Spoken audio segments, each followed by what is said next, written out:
Hello cycling fans! Lance Armstrong was stripped of all of his 7 Tour de France wins in 2012 after years of being suspected and accused of doping, which he eventually admitted in an interview with Oprah Winfrey. Tadej Pogacar has 4 Tour victories and Eddy Merckx 5.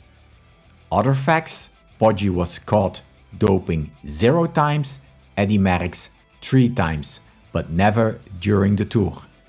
This is the info we build on in this video.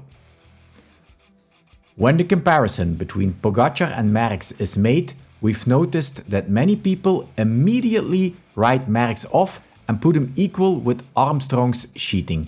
But is that justified? Armstrong used blood transfusions, EPO and growth hormones with medical supervision and team coordination. It was a deliberate, calculated system of cheating. Merckx was caught using Fostrone in the Giro 1969, Reactivan in Lombardia 1973 and Niveau in the Flèche Wallonne 1977. These substances had a short, immediate, performance-enhancing effect, primarily through increased alertness, reduced fatigue, and sometimes suppressed hunger or sleep needs. However, they were not specifically developed for cyclists and were rather primitive. The 1960s and 1970s were a time when doping was widely used and was seen more as a tool than as cheating. What Merckx was caught using are no substitutes or legal alternatives that are much more systematic and effective integrated into the training approach. Today it's all about advanced medical advisors, performance coaches, precise blood tests, hormone monitoring, sleep measurements, legal supplements, and borderline cases like ketones, glycerol, and even altitude training with controlled oxygen levels. What Merckx did with a single pill from the pharmacy is now done by a fully professional team perfectly within the rules. The difference from doping in the past is smaller than we think, only the label has changed today. In Merckx's time, no one had the medical scientific support that is standard today. Therefore, Merckx's dominance is independent of any doping. He had an exceptional physiological profile, VO2 max, strength-weight ratio, recovery capacity, and phenomenal consistency across multiple disciplines such as sprinting, climbing, time trials, grand tours, and even track cycling. It's more intellectually honest to say Merckx was the best in a generation where doping was part of reality, but his dominance has nothing to do with that. Regarding the comparison with Pogacar, Merckx is a tour rider from the analog era, with simple nutrition and training, while Pogacar is a modern phenomenon living in a hyper-scientific, highly controlled and technologically advanced environment. Chronic monitoring of glycogen, cortisol, hematocrit, or supplements with borderline chemistries like nitrates, adaptogens is commonplace these days. All of this is perfectly legal, but it does create a gray area that in some cases can even go beyond what amphetamines did back then. Amphetamines is the category of product Merckx was caught using back in the day. The modern cyclist races less, peaks more, and is guided down to the biomolecular level. Riders from Merckx's era had no scientific guidance. Their performances stemmed from talent, willpower, a high volume of races, training, and sometimes stimulants, which we've already explained in detail.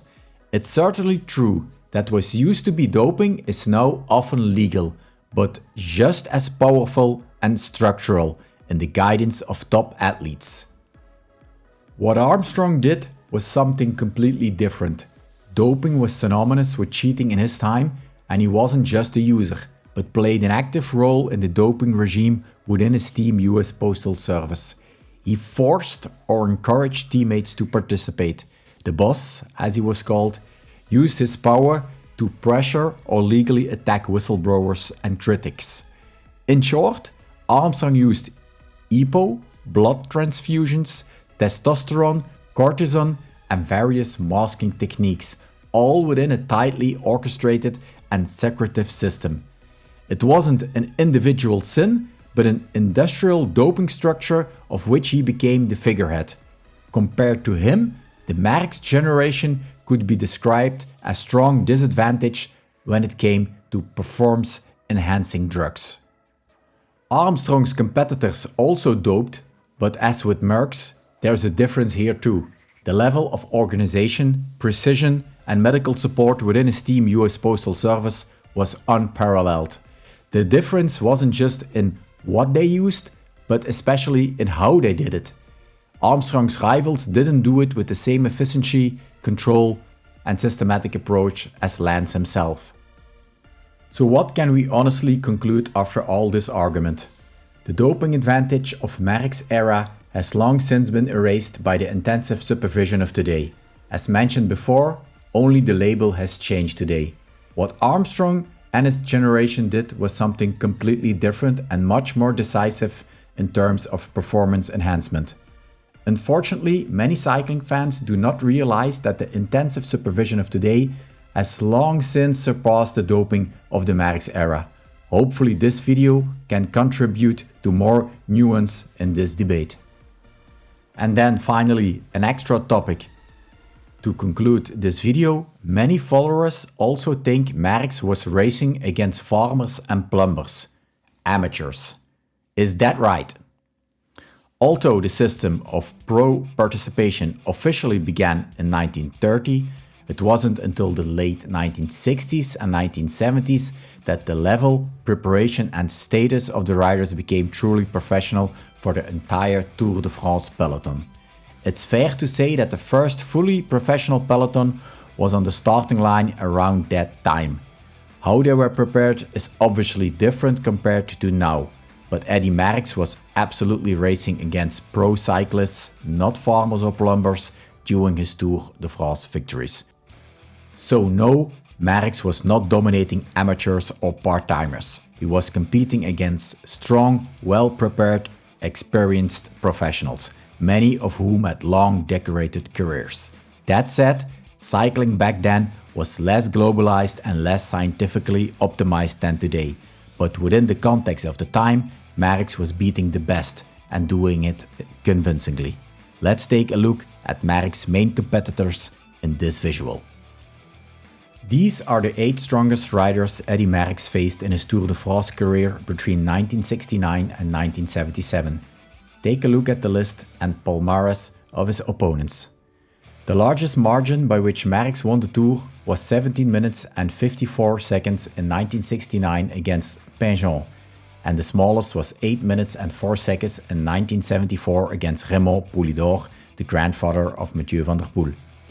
The only time Merckx was beaten was in the Tour of 1975 against Bernard Thévenet. It was the Tour in question where Merckx suffered a punch to the gut that almost certainly influenced the result. In 1977, Merckx rode his last Tour de France, finishing 6th, but by then the Belgian was past his peak and no longer a favorite. Thévenet would win again, his second and final Tour de France victory. Thanks for watching and stay tuned at Cycling for Cycling, the stats.